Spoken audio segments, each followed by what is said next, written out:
Chers amis, bonjour. Shabbat d'année, c'était la paracha Shekalim, en référence au Zerer Lemchatzit à Shekel, le souvenir du don que l'on donnait à l'époque du temple pour acheter les sacrifices publics qui allaient être achetés à partir du mois de Nissan.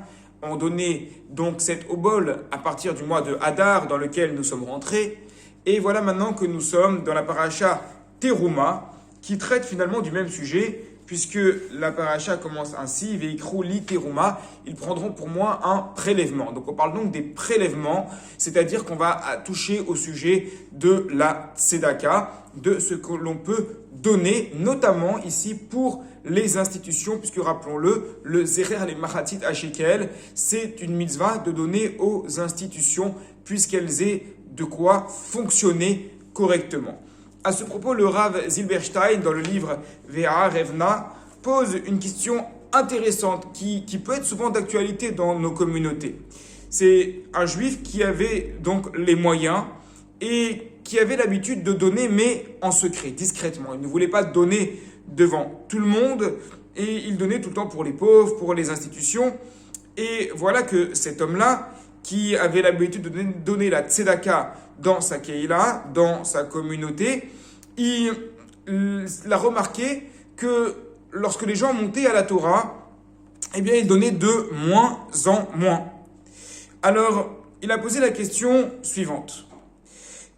Je sais qu'il est écrit dans la Gemara des Baba Batra, à la page 9, que il est plus grand celui qui fait la tzedaka beseter, discrètement, que Moshe Rabbeinu. C'est incroyable. Pourquoi, nous dit la Gemara? Parce qu'à propos de Moshe Rabbeinu, de Moïse, il est écrit « Car j'ai eu peur devant la colère de Dieu, mais par rapport à celui qui donne la tzedaka en secret, il est écrit « Celui qui donne en secret, irfe af ».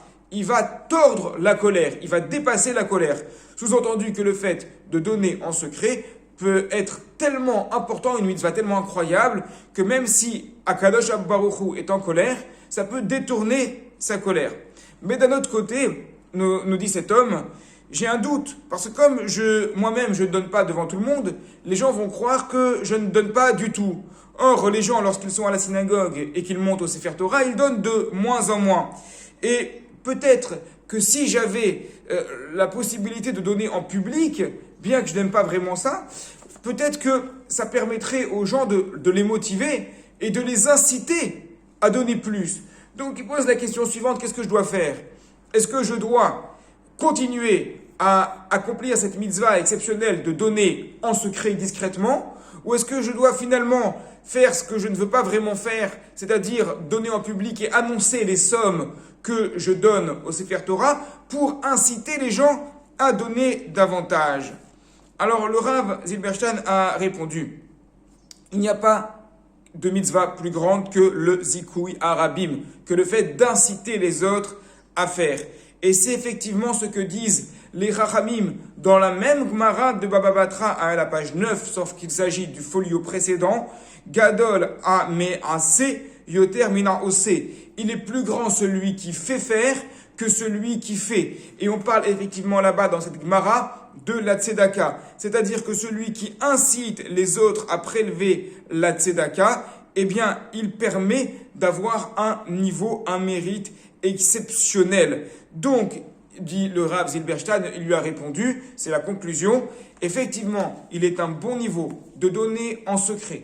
Mais si en donnant discrètement, personne ne donne, alors il vaut mieux donner publiquement devant tout le monde pour inciter les autres à donner. Car évidemment, il y a la mitzvah vis-à-vis de soi-même.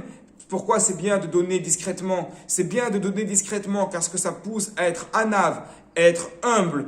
Et comme ça, on ne donne pas juste pour que l'on dise « Ah, celui-là, regardez les beaux dons qu'il fait, c'est quelqu'un d'important. » Non, on donne discrètement et les gens ne savent pas qu'on donne. Ça, c'est exceptionnel, mais vis-à-vis de soi-même. Mais d'un autre côté, les institutions ou les nécessiteux ont besoin de cet argent. Et si, en se montrant un peu, ça permet aux autres également de donner et donc d'avoir pour les institutions et pour les nécessiteux ce qu'ils ont besoin, à ce moment-là, inématov, d'aller vers les autres et de faire en sorte que les autres puissent avoir ce dont ils ont besoin. Shabbat Shalom à toutes et à tous et Chag Purim Sameach.